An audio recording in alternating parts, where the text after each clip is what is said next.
जय हिंद। कैसे आप सभी लोग? उम्मीद करते हैं बढ़िया होंगे। साथियों, जो स्टूडेंट्स एएलपी 2026 की तैयारी कर रहे हैं उनके लिए वीडियो है। आप न्यू हैं, यानी कि पहली बार एग्ज़ाम देने जा रहे हैं, या आप इससे पहले दिए हैं उसमें आप फेल कर गए, तो भी आपके लिए है।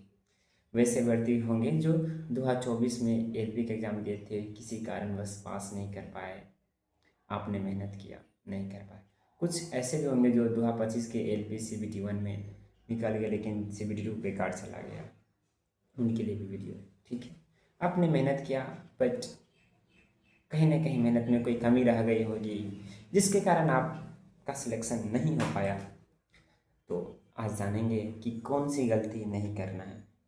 तो साथियों, मैं हूँ दीपक और मैं एएलपी हूँ, और 2024 में मेरा 2024 का जो वैकेंसी था एलपी का, उससे मेरा सिलेक्शन हुआ है। तो देखिए, गलती कहाँ पे लोग करते हैं, सबसे बड़ी गलती कहाँ पे करते हैं? सबसे बड़ी गलती ये है कि सिलेबस को न पढ़ना सही से। बच्चे करते क्या है, स्टूडेंट्स बोलते क्या, दोस्त बोलते हैं। दोस्त, गलती आप कहाँ पे करते हैं? सबसे पहले आपको टाइम दे के सिलेबस पे ध्यान देना है। भले ही एक दिन पूरा दे दीजिए, कोई दिक्कत नहीं है। अच्छे से समय देके सिलेबस को पढ़िए, क्या सब पढ़ना है। ठीक है, आप किसी एक टीचर का बैच ले लीजिए। ठीक है, मैं ये नहीं कहता कि आप ऑनलाइन लीजिए ऑफलाइन लीजिए, आपको जो कंफर्टेबल हो, आपको जो अच्छा लगे। कुछ ऐसे भी स्टूडेंट्स हैं कहते भैया मुझे ऑनलाइन समझ में नहीं आता है, ऑफलाइन मुझे समझ नहीं आता है। कुछ स्टूडेंट्स ऐसे होते हैं कहते भैया ऑफलाइन में ज़्यादा टाइम बर्बाद होता है, ऑनलाइन में कम होता है, मुझे समझ में आता है और हम ज़्यादा पढ़ लेते हैं ऑनलाइन में। ऐसे भी कुछ स्टूडेंट्स है। ठीक है, तो आपको जैसा अच्छा लगे वैसा पढ़िए, लेकिन पढ़िए। तो साथियों, सबसे पहले आप सिलेबस जाएंगे। तो CBT 1 में जो आपका सब्जेक्ट है मात्र 3 है, साइंस, मैथ्स, रीजनिंग।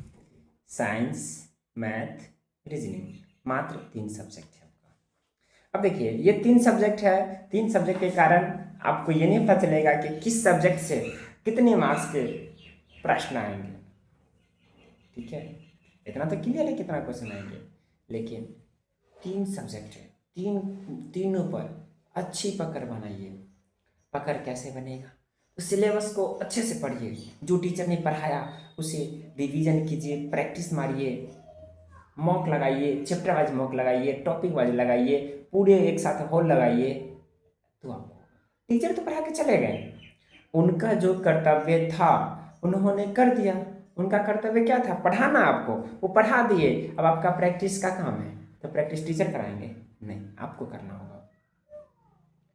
इसलिए जितना प्रैक्टिस आप करेंगे उतना आपका मार्क्स बढ़ेगा और उतना आप में कॉन्फिडेंस आएगा, और जिस दिन आपके अंदर कॉन्फिडेंस आ गया उस दिन आपको पास होने से कोई नहीं रोक सकता। इतना याद रखिएगा। तो इसलिए सिलेबस पे पकड़ बनाइए। सिलेबस जितना आपको पकड़ रहेगी उतनी कॉन्फिडेंस आएगी और उतना आपको लगेगा कि हम एग्ज़ाम पास कर जाएंगे, क्रैक कर जाएंगे। ठीक है, तो सबसे मेन बात क्या है? सिलेबस। अब बात करते हैं कि वैसे अभ्यर्थी जो 2024 में या 2025 में किसी कारणवश उनका सिलेक्शन नहीं हो पाया, तो साथियों आप लोग का जो है पूरा सिलेबस पढ़ा हुआ है, आपने मेहनत किया है, कोई गलती कर दिए, किसी कारण से आपका सिलेक्शन नहीं हुआ, तो अब क्या करना है? 2026 के वैकेंसी में क्या करें? तो साथियों, आपके पास नोट्स बना होगा, खुद का हैंड रिटन नोट्स पक्का होगा। नहीं बनाए होंगे तब तो कोई बात ही नहीं है, मेरे भी पास है, एकदम भरा पड़ा है पूरा। हमने भी अपने खुद के हाथों से रिटन बनाया था। हम भले मेरा राइटिंग थोड़ा सा अच्छा नहीं है, लेकिन हैंड रिटन नोट्स बनाए थे और उससे पढ़े थे। क्योंकि कहते हैं ना, दूसरों की बीवी और दूसरों की नोट्स सबको पसंद आती है, लेकिन काम सिर्फ अपना वाली आती है। ठीक ना? इसलिए नोट्स अपने हाथ से खुद बनाइए, आपको रिवीजन में आसान है। तो साथियों, नोट्स जो आपके पास है उसको रिवीजन कीजिए। आप एक टारगेट बनाइए कि साइंस में ये चैप्टर को पढ़ना है, चैप्टर को पढ़ लिए, एक दिन में आराम से एक चैप्टर पढ़ दीजिएगा। अगर आपने नोट्स बनाया, खुद का नोट्स है, एक दिन में आराम से पढ़ दीजिएगा। यह हमने किया है। पढ़िए, उससे क्वेश्चन लगाइए, कोई ना कोई बुक आपके पास होगा ही और वो चैप्टर वाइज होगा, उससे क्वेश्चन बनाइए, क्वेश्चन बना लिए तो हो सकता है कि किसी ऑनलाइन वेबसाइट पे जाके आप मॉक भी लगा लीजिए। ठीक है, ये हो गई, साइंस का हो गया, मैथ का हो गया, रीजनिंग का हो गया। प्रत्येक दिन आपका काम है एक चैप्टर पढ़ना और उसका मॉक लगाना। मतलब 3 मॉक यहाँ से निकल के आया, एक साइंस का, एक रीजनिंग का, एक मैथ्स का। 3 मॉक कंपलसरी आपको ये लगाना है और ये चैप्टर वाइज होना चाहिए। ठीक है, क्या इतना ही काम करना है? नहीं, अभी और काम करना, धैर्य रखिए। अब आगे आपको क्या करना है, जो किसी कारण से सिलेबस नहीं पास की, अब आपको फुल मॉक लगाना है। फुल मॉक बोले तो मिक्स, उसमें साइंस भी हो, मैथ्स भी हो, रीजनिंग हो, तीनों आपका मिक्स हो, वो लगाइए। यानी कि अब तक 4 मॉक हो गया। 4 मॉक, कितने मॉक हो गए? 4। ये 4 मॉक होने के बाद अगर आपको टाइम मिले तो सब्जेक्ट वाइज लगा लीजिए, साइंस का फुल मॉक, मैथ्स का फुल मॉक, रीजनिंग का फुल मॉक। ठीक है, अब बात आता है कि कुछ कहेंगे भैया कि क्या खाली मॉक लगाने से काम होगा? बिल्कुल होगा, लेकिन मॉक लगाने का तरीका आपको पता होना चाहिए। आपने मॉक लगाया, उसका एक्सप्लेनेशन देखिए, जितने भी आप बुक में देखे होंगे प्रैक्टिस सेट में, उसका आंसर के साथ एक्सप्लेनेशन रहता है। या आप ऑनलाइन मारते होंगे प्रैक्टिस सेट, ऑनलाइन मॉक देते होंगे, उसमें जब खुलिएगा ना आंसर तो उसके नीचे एक्सप्लेनेशन होता है, उसको आप पढ़िए। जो प्रश्न आपका सही हुआ उसको ही पढ़िए, जो प्रश्न आपका गलत हुआ उसका तो पढ़ना ही है।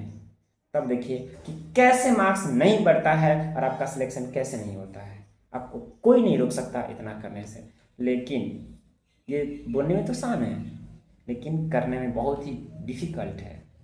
आपका मॉक ही कितना हो गया, जोड़ लीजिए ना, एक मैथ्स का चैप्टर वाइज और मैथ्स का फुल, यानी कि 2 3 दूना 6 इधर हो गया, एक फुल मॉक हो गया, 7 मॉक हो गया। 7 मॉक होने के बाद आपको सातों का एक्सप्लेनेशन देखना है।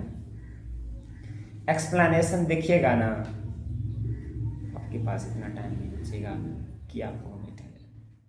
बस इतना आप काम कर लीजिए, आपका सिलेक्शन होने से कोई नहीं रोक सकता, इतना मेरा दावा है। ठीक है, तो चलिए मिलते हैं अगले वीडियो में। अगर कोई आपको डाउट हो तो आप कमेंट करके ज़रूर बताइएगा, और मैं उसका जवाब देने का कोशिश पूरी तरह से करूँगा। मिलते हैं अगले वीडियो में, आज कितना ही। जय हिंद, जय भारत।